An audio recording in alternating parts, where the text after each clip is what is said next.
नमस्कार, आप सबका एक बार फिर बहुत स्वागत है। मैं हूं सौरभ शर्मा और आप देख रहे हैं इंडिया टीवी संवाद। यहां लखनऊ से लगातार हम यहां लखनऊ में हैं, तो आप समझ ही सकते हैं माहौल कैसा होगा। यहां पर जयकारा भगवान राम का जो है लगातार सुबह से लग रहा है और सभी पार्टियों के कार्यकर्ता और नेता लगा रहे हैं। अब 2024 की लड़ाई के लिए पार्टियों के बीच में वोट को लेकर के जो द्वंद्व है वो शुरू हो चुका है। आप देखिए, यूपी में हम हैं तो अखिलेश यादव की आप बात कीजिए, जो यहां पर विपक्ष की सबसे बड़ी पार्टी के नेता हैं, वो कह रहे हैं कि किसी का कोई भगवान हो, हमारा भगवान तो पीडीए है। पीडीए मतलब पिछड़ा, दलित, अल्पसंख्यक।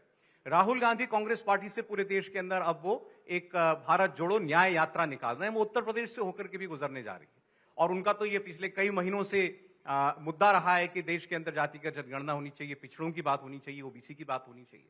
दूसरी ओर भारतीय जनता पार्टी यूं तो कभी ये नहीं कहेगी कि भगवान राम का मुद्दा, राम का मंदिर, 22 तारीख का प्राण प्रतिष्ठा का कार्यक्रम ये कोई चुनावी कार्यक्रम है, लेकिन इसका चुनावी असर तो जरूर होने जा रहा है। और उनकी कोशिश ये है कि जात पात के अंदर वोट ना बटे, हिंदू वोट एक मुश्त उनको मिले। तो ये जो वोट की लड़ाई है और इसके लिए जो पार्टियों की कवायद है, उस पर हम बात करने जा रहे हैं। संवाद के इस सत्र के अंदर मैं चाहूंगा आप लोग जोरदार तालियों से स्वागत कीजिए। हमारे बीच में है भारतीय जनता पार्टी के राज्यसभा सांसद सुधांशु त्रिवेदी जी। बहुत स्वागत सुधांशु जी आपका। कांग्रेस पार्टी से हमारे साथ हैं जबरदस्त प्रवक्ता अभय दुबे साहब। दुबे साहब, बहुत स्वागत आपका भी। और Rajkumar Bhati, senior leader Samajwadi Party से हमारे बीच में है। भाटी साहब, आपका बहुत स्वागत है। तालियां आपकी कमजोर पड़ रही हैं, लेकिन एक बार एहसास तो हो कि लखनऊ में। बहुत शुक्रिया आपका। राहुल गांधी ने, सुधांशु जी, कल ये कहा है कि मैं कमीज पर धर्म ओढ़कर नहीं चलता हूं औरों की तरीके से। 22 तारीख के कार्यक्रम में न जाने को प्रश्न हुआ था उनसे, तो उन्होंने कहा कि इसको पूरी तरीके से चुनावी फ्लेवर आप लोगों ने दे दिया है। राम जी का समारोह नहीं रह गया अब ये मोदी जी का और संघ का समारोह आप लोगों ने बना दिया। आपने कहा कि वो कमीज पर धर्म ओढ़ के नहीं चलते, पर कुर्ते के ऊपर जनेऊ पहन के चलते हैं। और वो भी फोटो कब जारी हुई थी? चुनाव में। और आपको याद है, राहुल गांधी जी शायद भारत के इकलौते ऐसे नेता होंगे, नेताओं की जाति तो लोगों को पता होती, गोत्र नहीं पता होता है। और गोत्र की प्रेस कॉन्फ्रेंस में घोषणा की जाए, ऐसा आपने नहीं देखा हुआ। कब था? 2018 राजस्थान का चुनाव। पुष्कर में दर्शन करने के बाद बाहर निकल के बताया गया कि दत्तात्रेय गोत्र के कौल ब्राह्मण हैं। तो भाई, मैं कहना चाहता हूं, कौन ओढ़ता है। और एक और बात याद करिए, राहुल गांधी जी एक बार अयोध्या भी तो गए थे, मगर रामलला के दर्शन किए बगैर चले आए थे। तो आज वो ये कहने का प्रयास कर रहे हैं, ये बात सही है कि धर्म उनके लिए ओढ़ने क्या, उनके लिए देखने की भी चीज नहीं है, क्योंकि उनके हिसाब से धार्मिक चीज का महत्व नहीं है, जात बिरादरी का महत्व है। उनके हिसाब से उनका एजेंडा बहुत क्लियर है कि भाई एक समुदाय को तो जोड़ के रखना है। कितना जोड़ के? फिलिस्तीन और हमास तक जोड़ के रखना है, और दूसरे को तोड़ के रखना है, उत्तर दक्षिण में तोड़ के रखना है। कहते ना कि उत्तर भारत की बातें सतही होती हैं। फिर हिंदी गैर हिंदी में तोड़ के रखना है, तमिल और हिंदी में तोड़ के रखना है, और अगड़े पिछड़े में तोड़ के रखना है। तो उनका एजेंडा साफ है, 20% अपना है, 80 में टुकड़े करना है। और आपको बस सीट जोड़ने के लिए अब राम जी का सहारा मिल गया फिर से। हम तो कहते हैं सबका साथ सबका विकास। अब मैं उदाहरण के लिए बताना चाहता हूं, बताइए हम किसका विरोध कर रहे हैं? एक फैक्चुअल और एक आइडियोलॉजिकल, दोनों उदाहरण देता हूं। फैक्ट यह है कि अल्पसंख्यक समुदाय के 70% लोग हैं जिन्हें प्रधानमंत्री के द्वारा चलाई गई गरीब विकास योजनाओं की किसी न किसी एक योजना का लाभ जरूर मिला हो। 70%। हमने कोई भेदभाव नहीं किया। और अगर आइडियोलॉजिकल की बात कहें तो आज अगर वो धर्म की बात कह रहे हैं, तो अब ये बताइए साहब, इकबाल अंसारी जो बाबरी मस्जिद के पैरों का पक्षकार थे अदालत में, एक तो उदारता देखिए कि राम जन्मभूमि ट्रस्ट ने उनको इन्वाइट किया और इकबाल अंसारी ने स्वीकार कर लिया। और मैं एक और फैक्ट बताऊं जी, 22-23 दिसंबर 1949 की रात को जब श्री रामलला प्रकट हुए थे, तो सबसे पहले उसकी गवाही किसने दी है? मजिस्ट्रेट के सामने दिया गया बयान है यूपी पुलिस के एक सिपाही का, जिसका नाम था अब्दुल बरकत।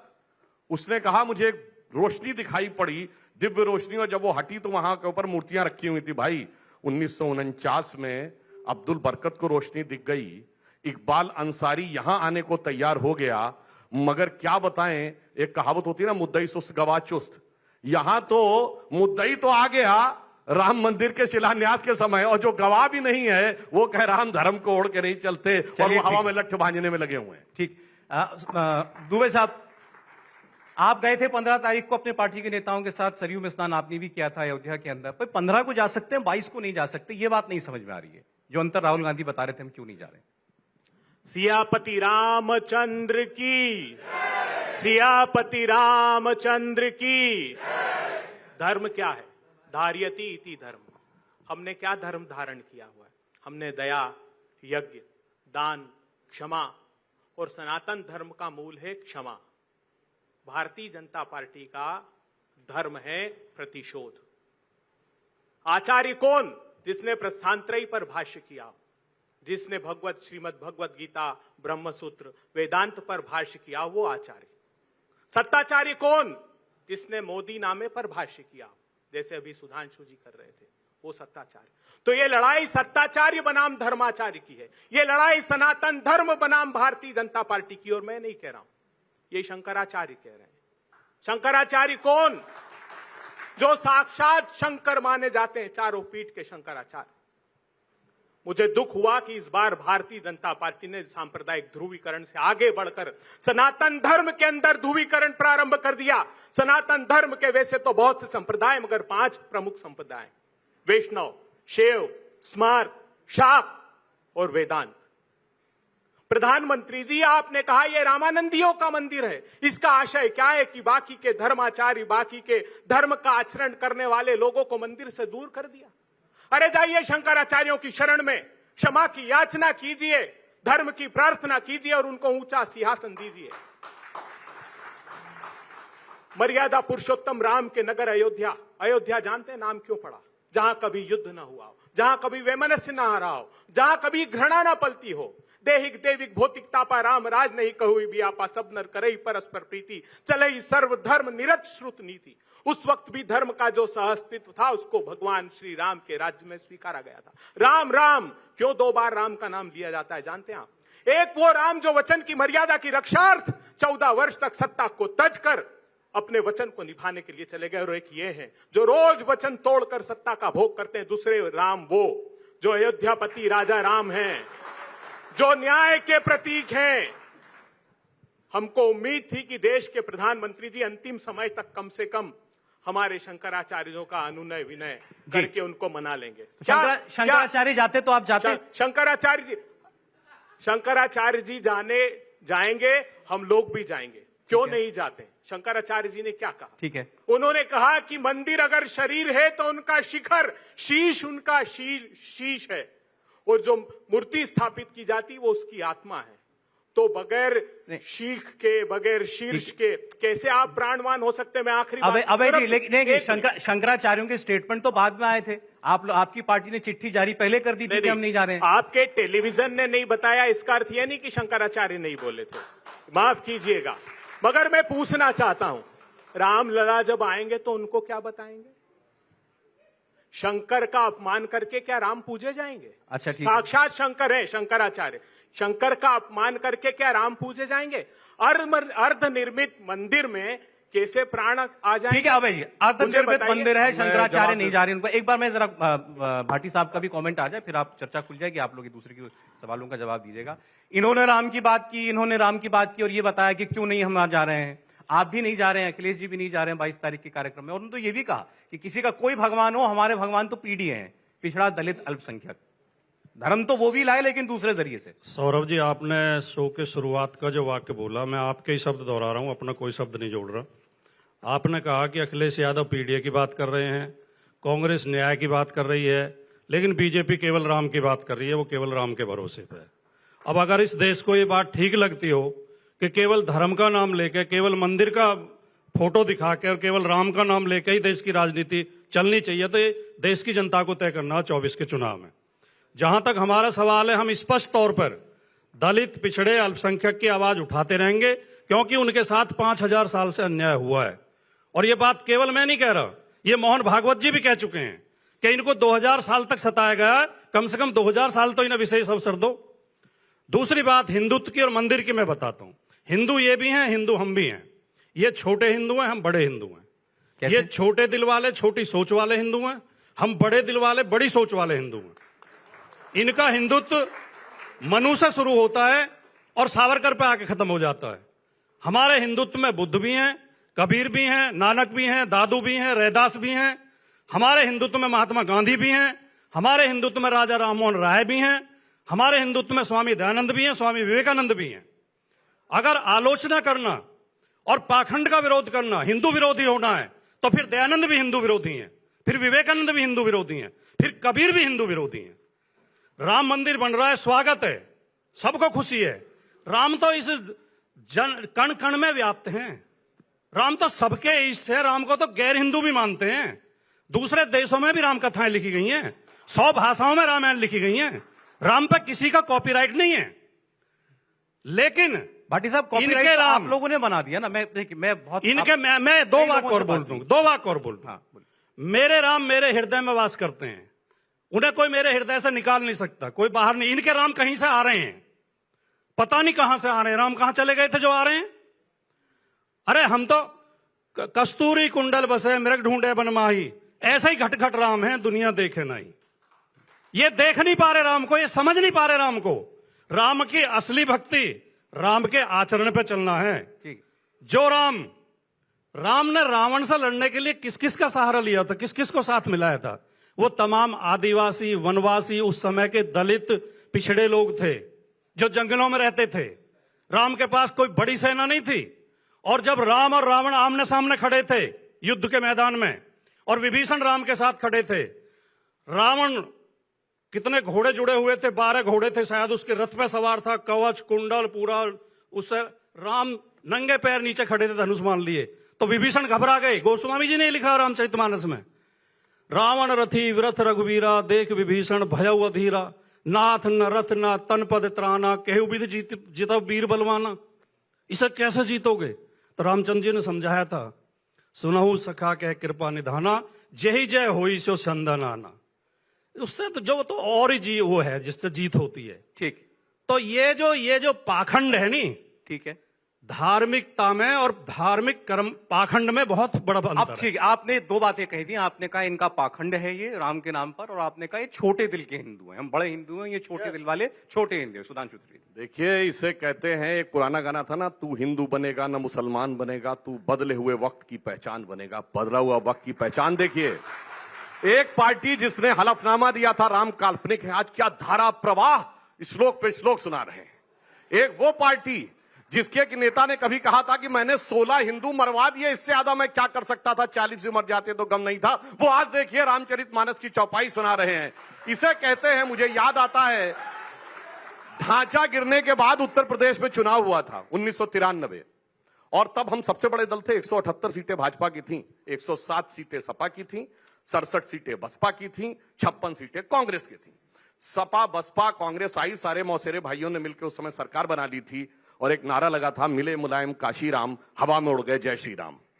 तो उस समय हमारी एक नेत्री ने कहा था कि नारा केवल इसलिए लग रहा है कि आपकी एकता और शक्ति में थोड़ी कमी रह गई है। जिस दिन वास्तविक एकता शक्ति दिखेगी, उस दिन जो कहते हैं कि मिले मुलायम काशी राम, हवा में उड़ गए जय श्री राम, उस दिन नारा हो जाएगा, क्या मुलायम क्या काशी राम, सारे बोलेंगे जय श्री राम। और आज देखिए, सिया पर रामचंद्र की जय बोली। अब मैं फैक्चुअल उत्तर देता हूं। मुझे बड़ी प्रसन्नता हुई, अभय दुबे जी शंकराचार्य जी के विषय में बोल रहे थे। शंकराचार्य जी को गिरफ्तार किस सरकार के समय में किया गया था? जेल किस सरकार के समय में रखा गया था? और इमाम बुखारी से फतवा अपने पक्ष में किसने जारी कराया था? सबसे पहले 1980 में इंदिरा गांधी जी ने, फिर 1989 में वीपी सिंह जी ने, उसके बाद मुलायम सिंह जी ने, और अभी 2014 के चुनाव में वो सोनिया गांधी का प्रचार करने के लिए आए थे। इसे कहते हैं बदले हुए वक्त की पहचान। मगर ये जानते क्यों हो रहा है? बदले बदले मेरे सरकार नजर आते हैं, जब से दिल्ली में बैठे हुए मोदी सरकार नजर आते हैं, तब से वो बदलाव हुआ। और मैं तो कहता हूं बहुत सकारात्मक बदलाव है।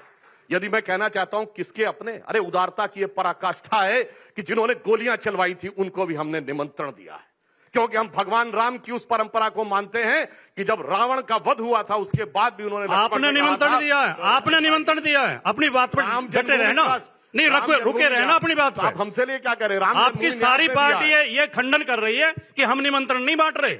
हमारा क्या मतलब है? वो ट्रस्ट बांट रहा है। आपने कहा आपने निमंत्रण दिया। सुनिए, अब तो बदलाव एक इतना तरफ हो रहो गया। आप। सुनिए, अभी तो बदलाव इतना हो गया कि सामने नहीं, याद है चुनाव में अखिलेश जी को सपने में भगवान दिख गए थे।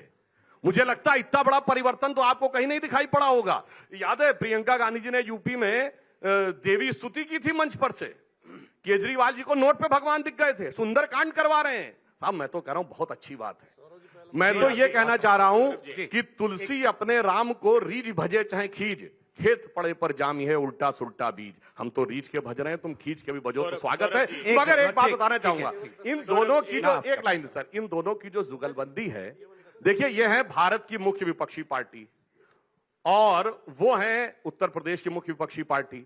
मगर देखिए दोनों में कैसी जुगलबंदी, और चुनाव के मैदान में आते हैं तो अभी मध्य प्रदेश के चुनाव में इन्होंने कहा था अखिलेश वखलेश, उन्होंने कहा था चालू पार्टी, इन्होंने कहा था चिरकुट पार्टी। ये इनके संज्ञान, मैं नहीं कह रहा हूं। तो भाई हकीकत यह है कि मध्य प्रदेश में वो चिरकुट पार्टी थे, उत्तर प्रदेश में ये चिरकुट पार्टी है। अच्छा, मगर यहाँ चालू चिरकुट में मिलकर सबका उल्लू सीधा करने में लगे हुए हैं, ये प्रबुद्ध जनता समझती। अभी इन्होंने जो दो उदाहरण दिए, आप मेरी बात का जवाब दीजिएगा फिर अपनी बात कहिएगा। इन्होंने शाही इमाम का फतवा की बात की, इन्होंने ये बताया कि भाई 80 की लड़ाई कौन लड़ रहा है, 20 की लड़ाई कौन लड़ रहा है। आरोप जो इनका है आप लोगों के ऊपर, सपा पर, कांग्रेस पर, दोनों पर, ये कार्यक्रम में इसलिए नहीं आ रहा कि मुसलमान नाराज ना हो जाए। हमारा मुस्लिम वोट तो इंटैक्ट रहना चाहिए ना, वो बाकी जो मिलेगा वो जाने से कोई बढ़ने वाला नहीं है। पहले हम अभय जी जवाब दे दें इस बात पर। देखिए पहले तो मैं आज चूंकि आयोजन ऐसा है तो मैं रामायण के संदर्भ से ही अपनी बात रखूंगा। सुधांशु जी हमारे विद्वान, सियापति रामचंद्र की। अब मित्रों, ऐसा नहीं था कि आज राहुल गांधी जी से वैमनस्य और बैर ये यूं ही लिए हुए। आपको जानकर आप हतप्रभ रह जाएंगे। रावण का बैर क्यों था राम जी से, जानते हैं आप? हम जब जाएंगे अयोध्या नरेश के पास, दोनों हाथ फैलाकर अयोध्यापति दशरथ के पास जाएंगे और कहेंगे जिस प्रकार विश्वामित्र जी ने उनसे गुहार लगाई थी। विश्वामित्र जी गए थे अयोध्या नरेश के पास और कहा कि मैं दोनों हाथ फैलाकर धनुर्धारी राम और लक्ष्मण को मांग रहा हूं आपसे, क्योंकि जिस पुत्रेष्ठी यज्ञ से आपने इन पुत्रों को प्राप्त किया है, वन में वो यज्ञ संकट में है, वहां सुबाहु, ताड़का, मारीच विघ्न पैदा कर रहे हैं। मर्यादा पुरुषोत्तम राम ने मारीच को 400 कोस दूर फेंक दिया, सुबाहु और ताड़का का वध कर दिया। हम भी जो यज्ञ 2014 के पहले हमने इस देश की प्रगति और समृद्धि का आहूत किया था, उसमें ये विघ्न डाल रहे हैं। इसलिए हम दशरथ से मांगने जाएंगे राम को। आप जानते हैं ये जानकर रावण ने क्या कहा, जिसने इतने वीरों को मार लिया तो निश्चित ही मैं समझ गया नारायण ने अवतार लिया। जो नारायण अवतारी है तो बैर का नाता जोड़ूंगा। इसीलिए तो उसने मुक्ति के लिए बैर का नाता जोड़ा था। और इस दम्भी और अहंकारी सत्ता ने राहुल जी से बैर का नाता इसलिए जोड़ा है ताकि ये भी इनकी सत्ता की मुक्ति हो रही है। अब आप सुनिए, बहुत बात मैं 3 दिन से सुन रहा हूं। मैं अभिभूत हूं लखनऊ की, इस उत्तर प्रदेश की इस भूमि पर आकर। हर प्रवक्ता भारतीय जनता पार्टी का कहता है कि सरयू को रक्त रंजित करने वालों, ये समाजवादी पार्टी की तरफ इशारा करते हैं। अरे साहब, एक कार्यकर्ता ने, एक कार सेवक ने उसका दर्द बयां किया, मैं नहीं कह रहा हूं। उन्होंने कहा साहब भारतीय जनता पार्टी से मैंने नाता तोड़ दिया क्योंकि जिसने सरयू को रक्त रंजित करने का आरोप लगाया, एक को पद्म विभूषण दे दिया और एक को राम मंदिर की समिति में रख लिया, नपेंद्र मिश्रा को। ये सच्चाई इन लोगों की है। ये सत्ता का भोग चाहते हैं, ये राम राज्य की अवधारणा में विश्वास ही नहीं। आपके बगल में ही है समाजवादी पार्टी वाले। आप ये कहना चाहते हैं कि इनकी सरकार ने मुलायम सिंह यादव जी को पद्म विभूषण जो दिया, गलत दिया, कार सेवक के हत्यारे थे, नहीं देना चाहिए। गलत दिया, कहिए गलत दिया, हत्यारे थे। अब सुन, यही तो है चालू और चिरकुट का चक्कर। ये गंभीर बात एक है। अब आप ये क्लियर कीजिए अभय जी, ये गलत किया क्या इन्होंने? इस बात पर भारतीय जनता पार्टी के लोग ताली बजा रहे हैं। आप देखिए विडंबना, उस समिति में कौन है जिसने 3 दिन पहले इंटरव्यू दिया? आप एक महिला पत्रकार के साथ इंटरव्यू देखिएगा। उसने कहा कि हर क्षण की रिपोर्ट मेरे पास आ रही थी जब कार सेवकों पर गोलियां चलाई जा रही थी। उस नपेंद्र मिश्रा जी ने यह बात कही। और बात करते हैं, ये देखिए क्या है, सच्चाई ये है।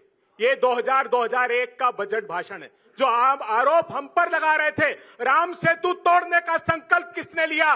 भारतीय जनता पार्टी की सरकार ने। इस स्पीच के पॉइंट नंबर 53 को देखिएगा। उन्होंने कहा कि हम प्रसन्नता पूर्वक सेतु समुद्रम परियोजना में उसी 11 नंबर के अलाइनमेंट को तोड़ने के लिए फिजिबिलिटी स्टडी के लिए 4.5 करोड़ रुपए का प्रोविजन करते हैं। नीरी ने ऑब्जेक्शन फाइल किए। उन्होंने कहा कि इस पर थोरियम की बहुत बड़ी लेयर है। तो इनके एक वरिष्ठ मंत्री जो आज स्वर्गीय है, मैं उनका नाम नहीं लूंगा, करूंगा क्योंकि वो इस दुनिया में नहीं है। वो गए और नीरी से संशोधित कराकर उसी अलाइनमेंट को तोड़ने का मानस बनाया। अटल बिहारी वाजपेयी 1998 में तमिलनाडु गए और कहा कि अन्नादुराई का स्वप्न साकार करने आया हूं, सेतु समुद्रम परियोजना को लागू करूंगा, अर्थात राम सेतु को तोड़ दूंगा। वही मुकदमा हमारे खिलाफ भारतीय जनता पार्टी के सुब्रमण्यम स्वामी ने लगाया। जवाब दे दो। आखिरी बात प्लीज, एक मिनट।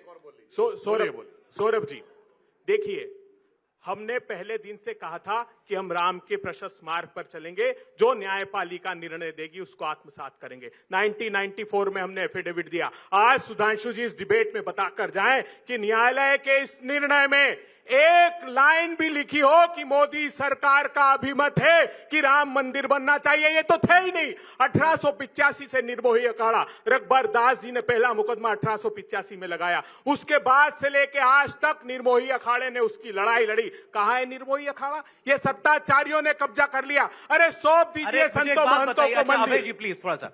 अरे मैं जवाब दे दूं। फैसला आ गया, मंदिर बन गया, मंदिर बनने के बाद प्राण प्रतिष्ठा हो रही है। इन्होंने कहा, एक मिनट, वो नहीं है, इन्होंने कहा कि कोर्ट ने बना नहीं है, मंदिर अधूरा है। मैं आग्रह करता हूं आप सब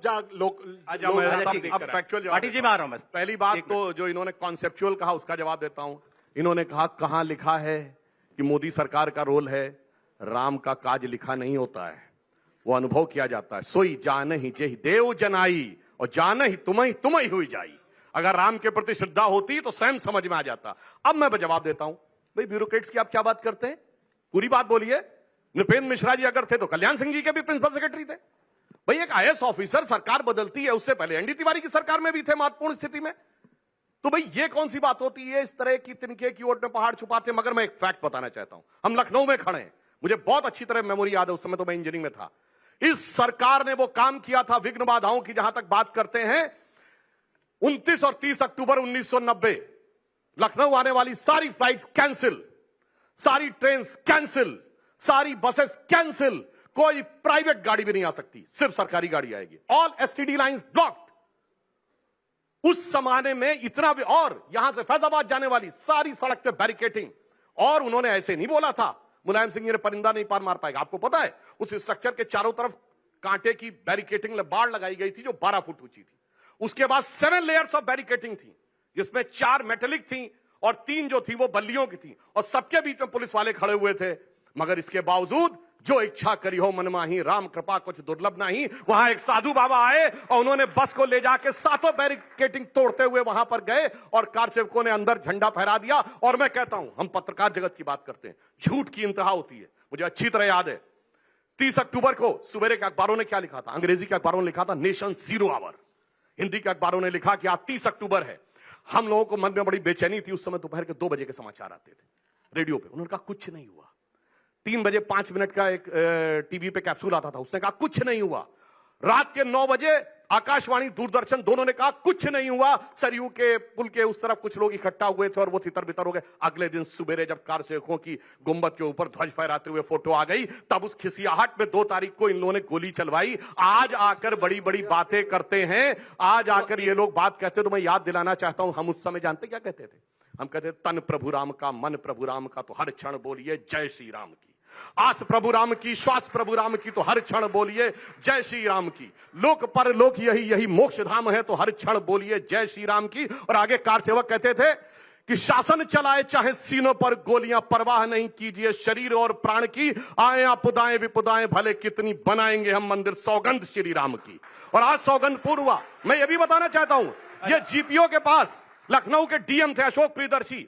इस कदर लोग थे कि उनको इतना घेर लिया गया था कि अगर न्यूज टेक के कैसेट में आप जाके देखें, उन्होंने सिर्फ ये कहा कार सेवकों से आप कुछ मत करिएगा, कोई हिंसा मत करिएगा। उन्होंने कहा एक बार जय श्री राम बोल दीजिए।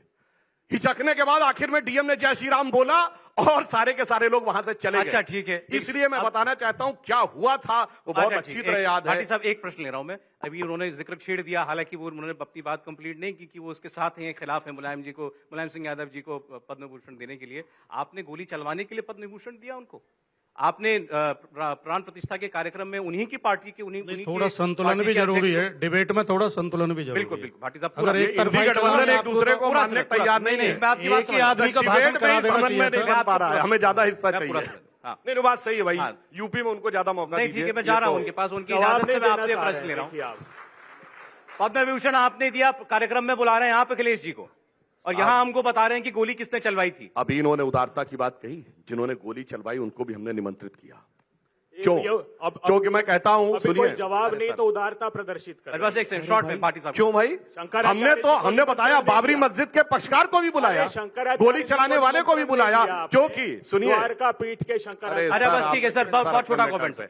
तो क्योंकि हमने कहा गया है कि हम किसी के प्रति बैर नहीं रख सकते, बैर न कर काहूसन कोई, राम प्रताप विषमता कोई। और मैं ये भी बताना चाहता हूं, हम तो भारत की सुधार संस्कृति के प्रतीक हैं कि मैंने छाती का रक्त पिला पाले विदेश के क्षुधित लाल, मुझको मानव में भेद नहीं, मेरा अंतस्तल उर विशाल, शरणागत की रक्षा की है मैंने अपना जीवन देकर, ये विश्वास नहीं यदि आता तो ये साक्षी है इतिहास प्रमाण।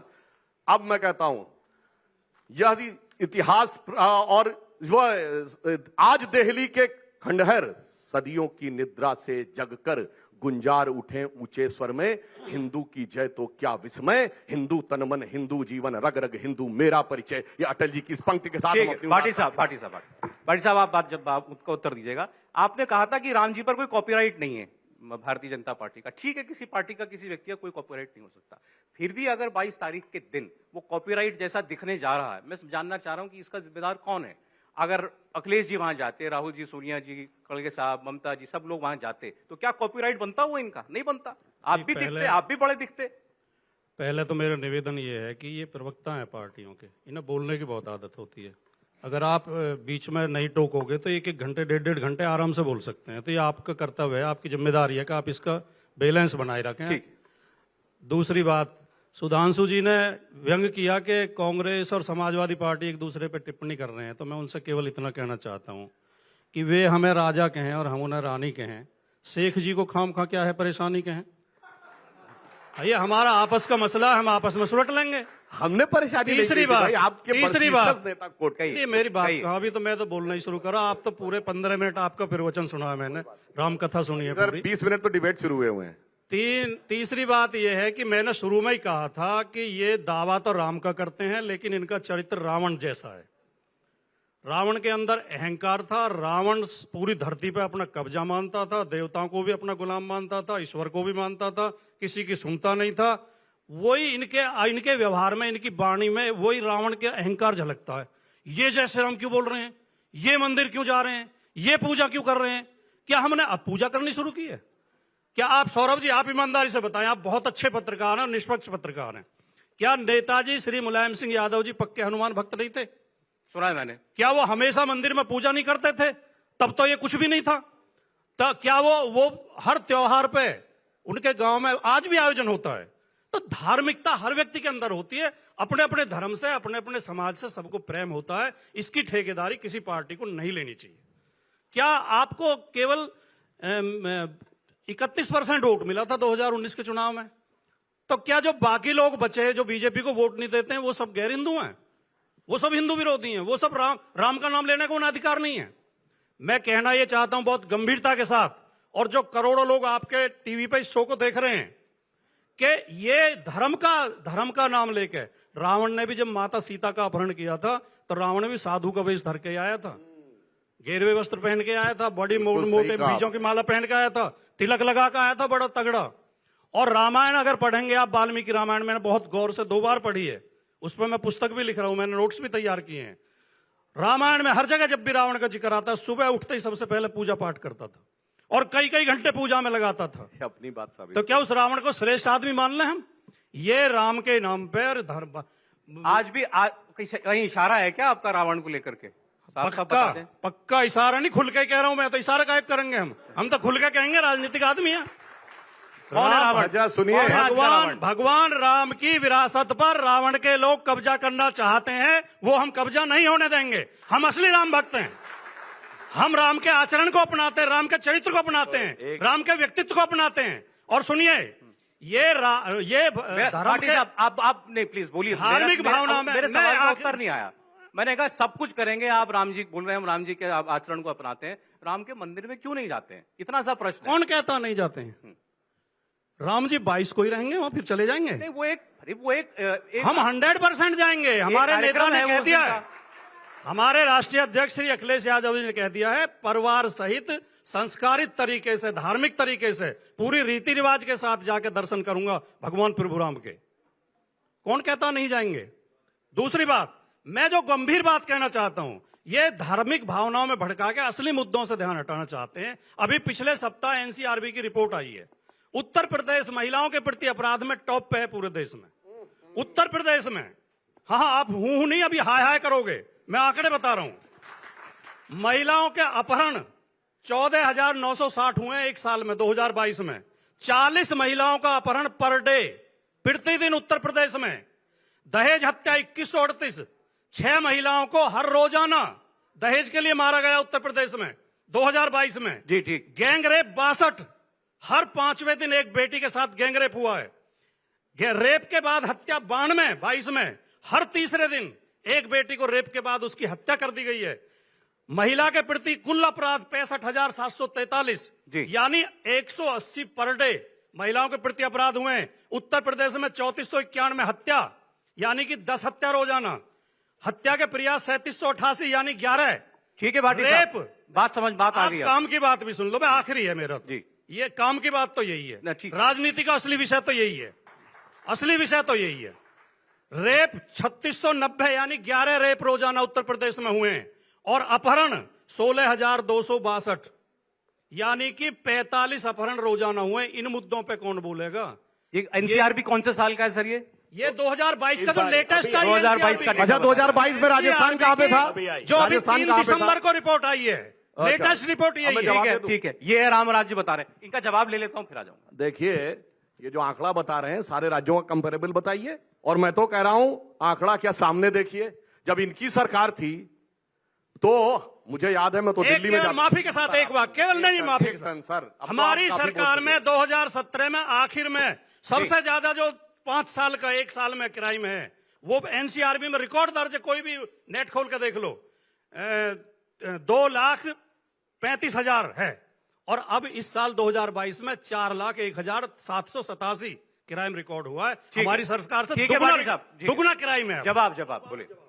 देखिए, पहली बात तो मैं ये कह दूं कि आपकी सरकार में वो होता था जो हमारे यहां कोई सोच नहीं सकता, कि बलात्कार के बाद बच्चियां आत्महत्या कर लें तो कहें लड़कों से गलती हो जाती है। इनके नेता थे राजस्थान में, उन्होंने कहा कि अगर बलात्कार में राजस्थान सबसे आंकड़े ऊपर है, बताओ, तो आंकड़े मर्दों वाला प्रदेश है। और आंकड़े बताता हूं भाई, आपके जमाने में, अब क्या बोले तो मैंने डिस्टर्ब नहीं किया। भाटी साहब सुन, मैं आंकड़े नहीं, फैक्ट बताता हूं। अरे आपके जमाने में बिजनेसमैन इंडस्ट्रीज कहता था मुझे यूपी नहीं जाना, आज माफिया कहता मुझे यूपी नहीं जाना। ये बताइए, मुख्तार अंसारी ने दी थी कि नहीं अर्जी कि मुझे पंजाब की जेल में रहना जहां इनकी सरकार थी, यूपी नहीं आना? इसलिए आप रेप होने दे रहे हैं यूपी में। माफियाएं जलवाए जलाल से घूमते थे, इसलिए आप रेप नहीं रोक रहे। अरे भाई, ये सामने दिखाई पड़ रहा है, इसलिए रेप होने दे रहे हैं आप। देखिए, आप बोल रहे थे, मैंने डिस्टर्ब नहीं किया। नहीं, ये क्या जवाब हुआ? अब ये हमने डिस्टर्ब नहीं किया। ये अच्छा, 10 भाटी रेप साहब, रोजाना हो रहे हैं, भाटी इसका जवाब मुख्तार अंसारी है। आप विषय क्यों भटका रहे हो? विषय पे कौन भटका रहा? अब मैं दूसरा जवाब देता हूं। सुन ले। आजम खान ने बुलंदशहर के रेप के लिए कहा, रेप हुआ ही नहीं। उसके बाद हाई कोर्ट ने फटकार लगाई तो माफी मांगनी पड़ी। आजम खान ने लोकसभा में सभापति की पीठ पर बैठी हुई महिला के साथ बदतमीजी की और उसके बाद 3 दिन तक माफी नहीं मांगी और अखिलेश यादव साथ में खड़े रहे। अब ये बताइए, और इनके केटी हसन सांसद बोलते हैं कि अगर साहब कॉमन सिविल कोड आ जाएगा तो तुम कम उम्र में शादी नहीं कर पाओगे। अगर ये होते कहते 4-4 बीवियों की बात करते हो। दूसरी बात मैं बताता हूं, ये हिंदू मुसलमान कर रहे हैं, समझ जाओ। अब हिंदू मुसलमान कर रहे हैं, सुनिए। जब इन पर जवाब नहीं बनता, अरे सुनिए भाई, फैक्ट के साथ जवाब दे रहा हूं। नहीं, कोई फैक्ट नहीं बता रहे आप। अरे भाई, आपने बोला, मैंने डिस्टर्ब नहीं जब किया आप भाई। मुसलमान पे पाकिस्तान पे चले जाएं, आप डेटा लेके आए, आपने डेटा बता दिया। मुझे समझ में नहीं आया कि मुख्तार अंसारी का नाम लेते ही आपके दिल में इतना दर्द क्यों होने लगा? आप जब फेल हो जाते हैं, समझ में नहीं आ रहा है। भाटी साहब, जैसे हम फेल, आप मुझे बता रहे थे कि बैलेंस होना चाहिए। अब आपका जब हम बहुत संकट में होते हैं तो हम श्री राम का, हनुमान का नाम लेते हैं। जब ये संकट में होता है तो मुसलमान पाकिस्तान, मुसलमान पाकिस्तान। अब ठीक, ये इन्हें उबारने वाले। अब वो जैसे भी है, अब वो अपने तर्क से आपका जवाब दे रहे हैं।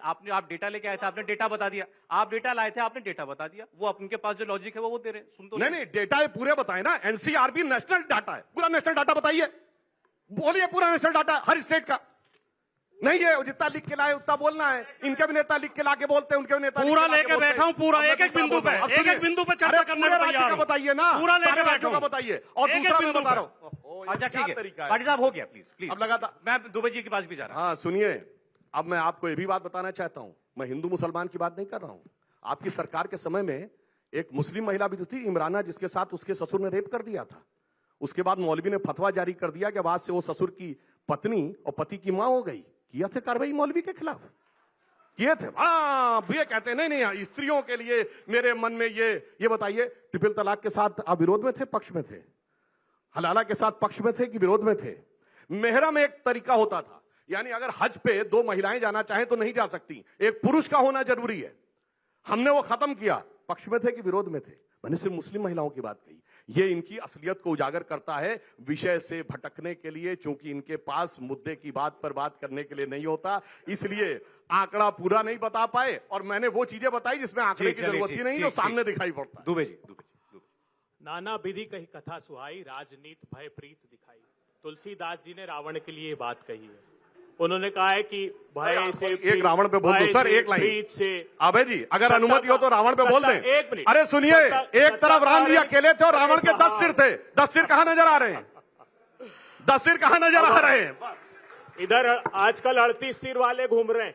एक दल है जो 38 सिर लगाकर घूम रहे हैं, जिनके 25 का एक भी सांसद नहीं है और 9 ने लोकसभा ही नहीं लड़ा। वैसे इनके कितने सांसद हैं यूपी में? ईंट कहीं का रोड़ा और मोदी जी ने कुनबा जोड़ा। तो अब मैं कहता हूं, तुलसी बाबा ने कहा है नाना विधि कही कथा सुहाई, राजनीत भय प्रीत दिखाई। राजनीति से, भय से, प्रीत से रावण ने माता सीता का हरण किया, वैसे इन्होंने छद्म वेश धारण करके सत्ता का हरण किया। अरे फतवा जारी आप करते हैं ब्रजभूषण शरण सिंह के समर्थन में, कितने भी आरोप लग जाए वो सलाखों के पीछे नहीं जाना चाहिए।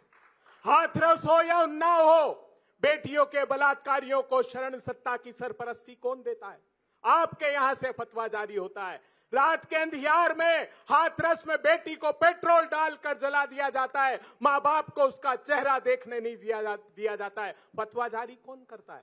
आपकी सत्ता की सरपरस्ती करती। 12 करोड़ युवाओं के रोजगार छीन लिए गए, 84% की आमदनी कम हो गई। आपका धन्ना सेठ 1600 करोड़ रुपए रोज कमा रहा है अडानी। और किसानों की आमदनी, मैंने आपके बीच में नहीं बोला, किसानों की आमदनी करिए ना।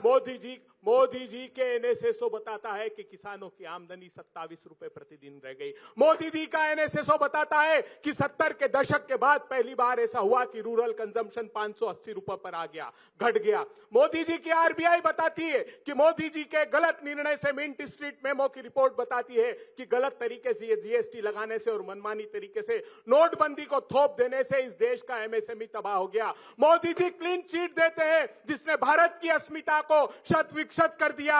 हमारे देश की सीमा के अंदर आकर दौलत बेग की, विश्व की सबसे ऊंची दौलत बेग ओल्डी की स्ट्रिप के नीचे पेट्रोलिंग पॉइंट 10, 11, 12, 13 तक चीन बैठा है। तापीर गांव भारतीय जनता पार्टी का सांसद कहता है, प्रधानमंत्री जी अरुणाचल प्रदेश में 40-40 किलोमीटर चीन की सेना घुस करके भारत के नागरिकों का अपहरण कर लेती है, और प्रधानमंत्री जी कहते हैं ना वहां कोई आया है ना वहां कोई घुसा है। चीन ने सिर्फ सरहदें हमारी हदों की पार नहीं की, व्यापार की सारी हदें पार कर दी। Parliamentary standing committee on commerce कहती है $100 बिलियन से अधिक का चीन से इंपोर्ट करके हिंदुस्तान के छोटे छोटे उद्योगों को, चाहे वो साइकिल के हो, खिलौनों के हो, पटाखे के हो, पूरे हिंदुस्तान के एमएसएमई को तबाह कर दिया। 60 लाख एमएसएमई स्थायी रूप से बंद हो गए। इन विषयों का संज्ञान कौन लेगा? प्रधानमंत्री जी सिर्फ फोटो अपॉर्चुनिटी में लगे रहते हैं। हिंदुस्तान का युवा पूछता है अग्निवीर के नाम पर उनके भविष्य को और भारत की सेना को क्यों आप तबाह करना चाहते हैं? ये कहते थे 33 साल से ये प्रक्रिया चल रही है। इन्होंने सबसे पहला नाम लिया कि पहले सीडीएस ने इसकी सिफारिश की थी। पहले सीडीएस का 2018 का इंटरव्यू देखिएगा। उन्होंने कहा मैं चाहता हूं भारत का सैनिक अपनी पूरी आयु के साथ पूरी तरह पहले समय के पहले उसका रिटायरमेंट नहीं तय किया जाए। अभी नरवणे साहब ने कहा कि सेना के बगैर संज्ञान के, सेना के बगैर विश्वास लिए अग्निवीर की योजना थोप दी गई। तो एक के बाद एक देश को तबाही की ओर आगे बढ़ा रहे हैं। ये सारे के सारे विषय जितने आपने बताए ये देश की जनता के सामने रहे हैं। मैं तो कह रहा हूं जो चुनाव के हमें आंकड़े बताते हैं आप सब लोग, क्योंकि पॉलिटिकल पार्टियां हैं। 14 का चुनाव देश का, 17 का चुनाव यूपी का, 19 का चुनाव देश का, 22 का चुनाव यूपी का। परिणाम सब जानते हैं क्या हुआ। हाँ, कुछ जीत, ये जीएसटी का, नोटबंदी का, नौकरियां मिली कि नहीं मिली, महंगाई का, सबका टेस्ट होता है ना वो। खुद जीत खड़ी की है उन्होंने देश की हार की बुनियाद पर। हराकर युवाओं के रोजगार के स्वप्न, किसानों की आय और सैनिकों की जिंदगियां हाँ कुछ तो वो जीत किसान और वो खड़ी की है नौजवान उन्होंने। वोट नहीं कर अपने रहे हैं क्या? राजनीतिक दल की जीत और देश की हर मोर्चे पर हार तय की है। आप इस सांप्रदायिक ध्रुवीकरण से बाहर आ जाइए। विभिन्न भाषा, भूषा, भेषज, धर्म, संस्कृति, संस्कारों का देश है। इस बहुलतावाद के साथ रहने की कोशिश कीजिए और आईना दिखाइए इस सरकार को, बताइए कि उसने भारतवर्ष को सारी गर्त में बातें धकेल देश के दिया। सामने जाती हैं बेजी। आप कह रहे हैं ये केवल धार्मिक ध्रुवीकरण की वजह से जीते। मैंने तो आपको 4 चुनाव गिना दिए 100% और कोई, ठीक है 100% अब मैं जवाब दे दूं? नहीं तो ठीक देश के है। प्रधानमंत्री जी चुनाव में जाकर शमशान कब्रिस्तान करने की आवश्यकता पड़ती, दिवाली रमजान करने की आप आवश्यकता कह रहे हैं पड़ती। हिंदुस्तान की जनता, बताते- यूपी की जनता ने 2 बार अगर इनको दिया और इतना बड़ा मैंडेट दिया, ये केवल और केवल हिंदू मुसलमान की राजनीति, बताते ध्रुवीकरण की प्रधानमंत्री राजनीति जी की वजह से। कहते देश को कि मेरे है। मेहुल भाई, नीरव भाई, संदेशरा बंधु, ऋषि अग्रवाल सबको पकड़ कर लिया। मैंने तो कहा अभय जी, ये सारी बातें, सारे विषय जनता के सामने। भारत के इतिहास में आप पहली बताते बार हैं, हुआ रोज बताते कि हैं, आपके CBI नेता भी ने- बताते हैं, CBI ने भाटी साहब नोटिस के नेता भी रिवोक किया। बताते हैं। आखिरी बात, न खाऊंगा न खाने दूंगा। आप जानते हैं भावना गवली 5 नोटिस ईडी के आए, उन्होंने कहा नहीं भाजपा में शामिल हो जाऊंगी, ईडी के पास नहीं जाऊंगी। भाजपा की सरकार के साथ चली गई। प्रफुल्ल पटेल पर प्रेस कॉन्फ्रेंस लेते थे, ये लोग कहते थे दाऊद इब्राहिम हो गया का अभय जी, हो दायां गया। हाथ, इकबाल मिर्ची उसका साथी प्रफुल्ल पटेल, ये कहते थे हसन मुंशरिफ जिसके बच्चों के खाते अच्छा, में ठीक है। 40,000 किसानों अभय के जी, पैसे बहुत सारे गए। विषय आपने सब बता दिए, भारतीय ठीक। जनता पार्टी में आपने शामिल एक कर लाइन में लिए। मुझे कह दिया ना दाग अच्छे हैं कि ये मोदी जी, योगी जी जीत रहे हैं, बीजेपी जीत रहे हैं, केवल ध्रुवीकरण की वजह से। मैं ठीक। अपेक्षा आपका करूंगा एनालिसिस कि ये है। जैसे मैंने शांति से आप दोनों का प्रवचन सुना है, तो कम से कम मुझे शांति से जवाब देने देंगे, डिस्टर्ब नहीं करेंगे। बिल्कुल शांति। बे तो अभ्यास अब मैं फैक्ट के साथ सच बोलता बोलिए, अपने हूं। आप इन्होंने अच्छा कहा लगे। कि किसानों की आमदनी 27 रुपए हो गई। कहां है सोर्स? अब मैं आपको एक फैक्ट बताता हूं। कहने 6,000 से रुपए। सो। देखिए, क्या बात कर रहे हैं? अब आप डिस्टर्ब मत अरे आपकी करिए। सरकार- आप, मैंने आपसे जब पूछा, अब देखिए फिर बीच में कहने बोलने से लगे। सो। अच्छा, एक एक बात हो रही है ना भाई जी। मैं फैक्ट बोलता हूं भाई, 6,000 रुपया तो साल का दिया जा रहा किसानों को, तो 500 रुपए हुआ ना महीने का, 20 से डिवाइड करिए तो 20 रुपया तो यही हो गया। ये भैया बाकी 7 रुपया कमा रहे हैं, कहा कुछ भी आए बाएं साएं कुछ भी आके बोलना शुरू कर इसका देते हैं। सिर्फ अब देख, अब ये तरीका नहीं, मैं एकदम शांति एक दस से, से मैंने अगली शांति से बारी- आपकी अगली बात बारी सुनी। बोलिए। अब मैं बताता हूं, जो इन्होंने बेरोजगारी की बात कही, बताइए बेरोजगारी दर कितनी है, बताइए महंगाई दर कितनी है। पूरी दुनिया में G7 कंट्रीज में कोई भी ऐसा देश नहीं है जहां महंगाई की दर हमसे ज्यादा हो, लोएस्ट है। कोई ऐसा देश नहीं जहां विकास की दर हमसे कम हो, हाईएस्ट है। और मैं उदाहरण देना चाहता हूं, इंप्लॉय प्रोविडेंट फंड, यानी जिसमें कर्मचारी भविष्य निधि, कोई कर्मचारी बनेगा तभी तो खाता खुल के उसमें पैसा इंप्लॉय का भी लगता है और इंप्लॉयर का भी लगता है। हमारी सरकार आने से पहले 11 करोड़ थे, आज 27 करोड़ है। तो 16 करोड़ अपने आप क्रिएट हो गए, यानी एक एम्प्लॉय ने भी पैसा जमा करना शुरू कर दिया और उनके एम्प्लॉयर ने भी पैसा जमा करना शुरू कर दिया। और मैं दूसरा उदाहरण भी देना चाहता हूं, बिल्कुल फैक्ट के साथ, जो ये लोग बात करने की बात करते हैं। अभी डाटा आया है कि 24.82 करोड़ लोग मल्टी डायमेंशनल पॉवर्टी से बाहर आए हैं। और आईएमएफ ने डाटा दिया है कि भारत 7.8% ग्रोथ रेट के साथ इस समय वर्ल्ड में सबसे आगे बढ़ती हुई इकोनॉमी है। अब मैं दूसरा भी उदाहरण बताना चाहता हूं। ये बताइए, 37 किलोमीटर पर डे सड़क बन रही है, कौन बना रहा है? ये बताइए, इस समय हम ऑटोमोबाइल मैन्युफैक्चरिंग में दुनिया के 3रे नंबर के देश बन गए, ये कौन बना रहा है? ये हवा में बन रहे हैं क्या? मोबाइल मैन्युफैक्चरिंग में हम 2रे नंबर के प्रोड्यूसर बन गए। दुनिया की सबसे बड़ी मोबाइल बनाने की फैक्ट्री सैमसंग का, दुनिया की सबसे बड़ी फैक्ट्री नोएडा में लगी है, वो कौन बना रहा है? ये सब हवा में बन रहे हैं। मतलब कोई बना थोड़ी रहा, 4 करोड़ मकान बन गए, गौरव जी। आसमान से जिन्नात आके बना रहे हैं, कोई रोजगार नहीं सृजित हो रहा है। इसलिए मैं कहना चाहता हूं, और सुनिए, भारत का डिफेंस प्रोडक्शन इतना बड़ा कि 1 लाख करोड़ रुपए का एक्सपोर्ट होने जा रहा है। यह उत्तर प्रदेश पे हम खड़े, किसी जमाने में यहां की इमेज ये बनी हुई थी कि यहां पे कट्टे बनते थे, अब intermediate range ballistic missile BrahMos बनने जा रही है, और जिसको एक्सपोर्ट करने वाला भारत देश बना। फिलीपींस ने पहला ऑर्डर बुक किया हुआ है। इसलिए मैं कहता हूं, जो सामने आंखों के दिख रहा है, इसके बाद दाएं बाएं ये लोग इसलिए करने का। और मैं दर्शकों को कहता हूं, करोड़ों दर्शक जो देख रहे हैं, जाके चेक करिए, इनके पूरे कालखंड में महंगाई की औसत दर 8.2%, 2004 से 14। हमारे 10 साल में, जबकि कोविड और लड़ाई दोनों का दौर झेलने के बाद 5.1%। और मैं ये भी कहता हूं, इस देश के इतिहास में जब जब महंगाई दर ने 10% से ऊपर क्रॉस किया, हमेशा इनकी सरकारों में किया है। जब जब हमारी सरकार रही है, महंगाई की दर नीचे और विकास की दर भाटी ऊपर। साहब। 1 मिनट सर, पूरी बात करें। और इनके सरकार में विकास की दर ऊपर और नीचे, बल्कि याद दिलाऊं, जब इनकी सर्वकालीन सबसे मजबूत सरकारें होती थी, 2% ग्रोथ रेट थी, इसका मजाक उड़ाया जाता था भारत का 70 और 80 के दशक में। अंत में एक और बात कह दूं, राजनीति क्या होती है, हम यहां उत्तर प्रदेश में खड़े हैं तो बताते हैं। अगर अपने राजनीतिक चुनाव अभियान की शुरुआत किसी ने राम का नाम लेके की है, तो नवंबर 1989 स्वर्गीय राजीव गांधी ने अयोध्या से राम राज्य का नारा देकर राम का नाम लेके चुनाव अभियान लोकसभा की शुरुआत की। और नवंबर 1990 कार सेवकों पर गोली चलाने वाली सरकार का समर्थन दिया, ऐसी पलटी खाई एक साल के अंदर, और इसीलिए भगवान ने आपको ऐसी पलटी दी कि आप 414 से स्थिति ये हो गई कि 42 और 52। पाटिल साहब, आज मुझे समाजवादी पार्टी के एक नेता ने बोला, चूंकि आपने 90 वाली बात कर दी, उन्होंने मुझे एक बार जा रहा हूं कि जो राम जी का माहौल चल रहा है इस वक्त मंदिर का, कितनी देर चलेगा? 22 तारीख को प्राण प्रतिष्ठा हो जाएगी, उसके बाद 1 महीने के बाद डाउन हो जाएगा। भाई टेम्पो इतना तो नहीं रहेगा ना देश में बना हुआ है, उसके बाद तो बात करनी पड़ेगी ना दूसरे विषयों की। हाँ, बिल्कुल सही बात। उसका अपने उदाहरण के लिए उन्होंने बताया, जब बाबरी मस्जिद गिरने के बाद आपकी सरकार बर्खास्त की गई थी यूपी में से, उसके बाद चुनाव हुआ, कौन जीता? आपकी सरकार नहीं आ पाई थी, तो जनता वोट नहीं देती केवल राम के नाम पर। हाँ, जो आपने बात कही, सबसे ज्यादा सीटें भी हमारी, सबसे ज्यादा वोट भी अच्छा था, मैंने बता दिया, सबने मिलकर सरकार बना ली थी। पर एक बात बताता हूं, बहुत सही आपने कहा, हमारे लिए राम चुनाव तो छोड़िए, राजनीति का मुद्दा भी नहीं है, अस्मिता का मुद्दा है। इसलिए जब हम 2 सीटों वाली पार्टी थे, सपने में गुमान नहीं था कभी इस देश में हमारी केंद्र में स्पष्ट बहुमत सरकार बनेगी, तब भी उतनी ही निष्ठा के साथ खड़े थे। आज 303 सीटों पर भी उतनी निष्ठा के सर, समय पाटिल जी का है, पाटिल जी का समय। फिर वो मुझसे कहेंगे कि आप अपना धर्म नहीं निभा रहे। अरे भाई, पाटिल जी से मैं कृपा पूर्वक 10 सेकंड सिर्फ लूंगा। आज दिल्ली में मुलाकात हो रही है आप दोनों की वैसे। हाँ, इनकी फाइलों में गाँव का मौसम गुलाबी है, ये आंकड़े फर्जी हैं, ये दावे किताबी हैं। अच्छा, IMF ने आंकड़ा दिया जहां मनमोहन सिंह थे। अरे सुनिए, अब आप भी सुन लीजिए, प्लीज आप भी सुन लीजिए। IMF ने अभी चेताया, IMF ने कहा कि डेट टू GDP रेशो 81% हो गया है, जो भारतवर्ष के लिए भरा घातक है। मैंने मोबाइल मैन्युफैक्चरिंग, आप सुनते होंगे रोज अखबारों की सुर्खियां, जानते क्या हो रहा है? मैन्युफैक्चरिंग नहीं हो रही साहब।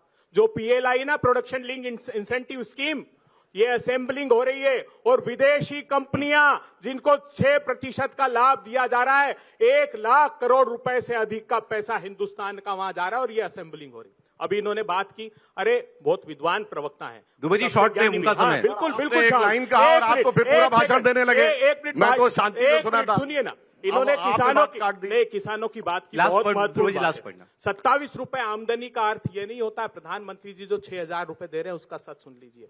25,000 रुपए हेक्टर इनपुट कॉस्ट खेती की बढ़ा दी, डीजल जो 60 रुपए था 100 रुपए के पार हो गया, कीटनाशक पर, ट्रैक्टर पार्ट्स पर, खाद पर GST लगाया 12 से 18%, और 2,86,000 करोड़ रुपए प्रति वर्ष किसानों की जेब से निकालते हैं। 15 करोड़ हेक्टेयर पर देश में खेती होती है, और स्वांग रचते हैं कि 6,000 रुपए प्रधानमंत्री। अच्छा ठीक है दुबे जी, भाटी साहब के पास में जा रहा हूं। सुनिए दुबे जी, प्लीज उनका समय प्लीज। भाटी साहब देखें, ये तो सारे विषय आप लोग जब चुनाव शुरू होगा तो आप लोग बोलेंगे, लगातार निरंतर आप लोग कहते हैं। फिर मैं कह रहा हूं, आप ही के एक नेता आज मिले मुझे, उन्होंने मुझे ये भी कहा, इस वक्त देश के अंदर और खासकर यूपी के अंदर वो नेता हमको चाहिए, वो कैंडिडेट चाहिए जो 5 लाख वोट ला सकता हो, वो चुनाव में उतर सकता है, वरना सामना नहीं कर सकता। उन्होंने खुलकर कहा, आप भी शायद इस बात से सहमत होंगे। इनकी 40 सीटें हैं 80 में से, जो ये जीते, जो 64 जो जीते थे उसमें 40 सीटें हैं जो 50% ज्यादा वोट से जीते। पूरे देश में 303 में से 225 सीटें हैं जो 50% वोट से ज्यादा जीते। आप समझ, लड़ाई किससे है आपकी? तो मैं वो पूछ रहा हूं, उसकी क्या काट है? नहीं, हमें भारतीय जनता पार्टी की ताकत का एहसास है, ऐसा नहीं है कि हम इन्हें हल्के में ले रहे हैं। उत्तर प्रदेश में बहुत मजबूत हैं, लोकसभा में भी जीते हैं, विधानसभा में भी जीते हैं। हम समाजवादी पार्टी जो काम कर रही है जमीन पर कर रही है, बूथ लेवल तक कर रही है। हम उत्तर प्रदेश के सारी 80 की 80 लोकसभा सीटों में बूथ कमेटियों का गठन कर चुके हैं। उनके प्रशिक्षण कार्यक्रम हमने चलाए हैं, उन्हें मुद्दे बताए गए हैं, प्रभारी बना दिए गए हैं, बूथ लेवल तक हम मीटिंग कर रहे हैं। और ये तो देखिए, आप अब पिछले चुनाव में ठीक है 50% वोट 40 से ज्यादा सीटों पे मिला था, लेकिन आप 1952 से आज तक के चुनाव का अध्ययन करिए, विश्लेषण करिए, हर चुनाव में परिवर्तन होते रहते हैं। कभी कांग्रेस की तूती बोलती थी, जिसे भी टिकट लेके भेज देते थे जीत जाता था। 403 तक सीटें कांग्रेस जीती थी। पिछले चुनाव में 2 चुनाव में भारतीय जनता पार्टी जीती है। लेकिन इस बार जनता परिवर्तन का मन बना चुकी है, और उत्तर प्रदेश में समाजवादी पार्टी बहुत मजबूती के साथ एक एक सीट पर इनका मुकाबला करने के लिए तैयार है। गठबंधन के साथ हम लड़ेंगे, इसमें भी कोई संदेह नहीं है। गठबंधन में सीटों का डिस्ट्रीब्यूशन भी होगा और मुद्दे हमारे साझा होंगे। लेकिन मैं अब उस मुद्दे पर आता हूं जो 2-3 बातें सुधांशु जी ने कही। मैं भारतीय जनता पार्टी के छोटे से लेकर बड़े नेता तक के जब भाषण सुनता हूं तो मुझे एक शेर अनायास याद आ जाता है कि और कोई काम तो जैसे इन्हें करना आता ही नहीं, मगर झूठ ये बहुत शानदार बोलते हैं। अभी सुधांशु जी ने कहा हमने सैमसंग का प्लांट, सैमसंग की जमीन अलॉट समाजवादी पार्टी के शासन में हुई थी। मैं उसी जिले से आता हूं, मेरे गांव के बराबर में ही सैमसंग कंपनी है। भैया वो विदेश समाजवादी पार्टी कर रहा है। विदेश की कंपनी है भाई, विदेश से अच्छा, एग्रीमेंट बोले, बोले। प्रदेश नहीं कर रहा है। लेन तो स्टेट नहीं, क्या विदेशी कंपनियों को जमीन अलॉट नहीं होती देश में? भैया विदेश की जो केंद्र सरकार तय करती है अरे तब जमीन land अलॉट होगी। state subject हवा है। में अरे कुछ भी जमीन बोल तो देते हैं, हमने दी यूपी थी। गवर्नमेंट ने बुला लिया उसको। मोदी जी प्रधानमंत्री नहीं थे उस समय, तो इनको माननीय credit मुलायम देते सिंह हैं। यादव जी के शासन में हुई थी। कब वो उस start समय हुई? मुलायम सिंह यादव जी उत्तर प्रदेश के अच्छा मुख्यमंत्री कितना थे। प्रोडक्शन होता था? 2006 2014 से पहले प्रोडक्शन बताइए कितना होता था? अब ये क्या प्रोडक्शन बताइए, आपने कहा आपने लगाई, वो हमने दो लगाई। फैक्ट्री अरे है, assembly दूसरी हो बात, रही, हमारे पास। assembly दूसरी हो बात, रही, प्रोडक्शन नहीं हो इनके रहा। दो वो तीन विदेश झूठ से बताता सीधे हूँ, दो तीन झूठ अच्छा, ठीक बताता है, हूँ। चलिए आप बोलिए। आप सुधांशु जी, आपको सच इतना कड़वा क्यों लगता है? अरे सच कहाँ सर, जब हम आंकड़े बताते हैं, जब हम आपके कोई स्टेट की गवर्नमेंट नहीं, नहीं, किसी विदेश की कंपनी से सीधे करार नहीं कर सकती। जब ये हम झूठ है जो आपने बोला। जब हम हमसे कह रहे थे। सच्चे आंकड़े बताते हैं तो आपकी पेशानी पर बल पड़ जाते हैं। सर मैंने आपको बोला सच ना, से इतनी आप परहेज झूठ बोल क्यों रहे है? हैं। अच्छा चलिए, आप तो नहीं, चुनाव आप लड़ सच चुके से हैं। इतनी चलिए चिढ़न क्यों है बताइए, आपको? प्रदेश की कोई सरकार विदेश से आप क्या agreement कर झूठ का सकती है? शासन चाहते बोलिए हैं? हाँ या ना? झूठ झूठ आप नहीं, क्या झूठ है। झूठ का शासन चाहते हैं? अच्छा आप बताइए, आप केंद्र अरे, सरकार चला ये क्यों बताया, मैं बताऊंगा। बोलिए ना, केंद्र अरे सरकार चला इन्वेस्टर्स चुके हैं। मीट होती है साहब, राज्य सरकारें अच्छा चलिए ठीक है। अच्छा सर, समय चूंकि खराब, भाटी साहब समय कम रहे, माननीय आप मुझे नेताजी- बता दीजिए इस वक्त समाजवादी पार्टी कहाँ खड़ी दिखती है चुनाव में आपको? 80 सीट यूपी की माननीय पूछ रहा हूं। नेताजी श्री मुलायम सिंह यादव जी 2004 से 2007 तक उत्तर प्रदेश के मुख्यमंत्री थे। उस समय बीजेपी की सरकार ना तो केंद्र में थी ना यूपी में थी। उस समय सैमसंग कंपनी आई थी, हमारी सरकार ने उसको ठीक है, जमीन दी थी, ठीक। बात खत्म हुई। कितनी सीट आ रही है आपकी यूपी में, बता दें मुझे आप। हम 80 जीतने के लिए लड़ेंगे। जीतने के लिए तो सभी लड़ रहे हैं। अब ये तो जो सामने बैठे हैं मतलब इनका इनको जितना ठेंगा- आशीर्वाद होगा उतनी सीट इनको आ जाएंगे, ठेंगा मतलब। लेकिन हम तो 80 जीतने के लिए लड़ेंगे। ठीक है, कुछ इनको भी दे रहे हैं कि नहीं दे रहे हैं सीटें आप? हाँ, उस 80 में ये भी तो शामिल है। 80 में ये भी शामिल हाँ। है। कितने भागीदारी कितनी ये है? हमारे कितना मित्र है? हैं, भाई हैं, प्रेमी हैं हमारे। ये रहमो करम का दायरा कितना तंग है, जरा वो भी चलिए, बता ठीक है। दीजिए। कितनी है उस गली में हिस्सा? हमारे अध्यक्ष जी ने स्पष्ट बिल्कुल कह दिया, कांग्रेस पार्टी हमें ये समीकरण बता दे, ये अपने आंकड़े बता दे कौन कौन सी सीट जीत सकती है और कैसे जीत सकती है। जितनी सीट कांग्रेस जीतने की हैसियत में है, हम उससे एक सीट फालतू देंगे, अभी कम नहीं देंगे। बड़ा हृदय एक भी अब सीट सर जीतने बस की फाइनल मुझे असेसमेंट बता दें। उन्होंने तो कह दिया, वो कहना ये चाह रहे हैं रायबरेली अमेठी, अब तो अमेठी पे भी डाउट हो गया। इनकी दो के अलावा तीसरी बता दीजिए जो जीत सकते हो। जैसे उदाहरण के तौर पर मैं बता दूं, सौरभ जी, मैं जिस सीट से आता हूं गौतम बुद्ध नगर सीट है, वो जी 13 नंबर लोकसभा सीट। पांचों विधानसभा में 2022 में हमें 2.5 लाख से ज्यादा वोट मिला, 2,60,000 लगभग। ठीक। एक सीट पे मैं लड़ा था दादरी, 80,000 वोट मुझे मिले। नोएडा में 60,000 वोट हमें मिले। तीसरी सीट पे 55,000 आप मिले। इनसे यही पूछ रहे हो कि भाई कौन सी- 2,60,000 मिले, इनको मिले 12,000 टोटल मिला के। अब आए ना आप, हाँ आप बता रहे हैं इसलिए। तो आंकड़ा बता दें, सीट ले लें, कोई दिक्कत नहीं। सौरभ जी। दुबे जी कितनी सीट लड़ना है, कितनी मांग रहे हैं इनसे? सौरभ जी यही सवाल 2004 में पूछते थे, गठबंधन होगा कि नहीं होगा, आपके साथ समाजवादी पार्टी, बहुजन समाज पार्टी आएगी कि नहीं, लेफ्ट के दल आएंगे कि नहीं। टावरिंग पर्सनालिटी अटल बिहारी वाजपेयी, मैं उनसे बड़ा नेता भारतीय जनता पार्टी में कोई नहीं मानता, मोदी जी को भी नहीं मानता। ठीक। हमने समाजवादी पार्टी, बहुजन समाज पार्टी से उत्तर प्रदेश में समझौता नहीं हुआ। लेफ्ट दलों की सरकार केरला में थी, त्रिपुरा में थी, वेस्ट बंगाल में थी, समझौता नहीं हुआ, आंध्रा में हुआ। लेकिन जीतने के बाद पोस्टपोल अलायंस हुआ और 335 सीट कराए, जीत कराए। तुम और नहीं छल छंद करो, इस नाटक में क्या रखा है, ये खेल तमाशा बंद करो। सचमुच में तुम खलनायक हो, नायक का सिर्फ मुखौटा है, अभिनय में महाछलावा है, अभियान। अच्छा चलें सर, बिल्कुल समय खत्म हो गया छोटे मेरा। अभियान आप के साथ आप जीत नहीं पाओगे। देश की जनता आप ये जो कह रहे हो कि सामने प्री बैठी पोल है, नहीं वो होगा तो आपको बाद में तो हम खराब साथ आ जाएंगे, पोस्ट पोल तो आ ही जाएंगे साथ। नहीं, ठीक। हमारा सब तरह के रास्ते खुले हैं। ठीक है, ठीक। अच्छा, सब तरह के रास्ते खुले हैं।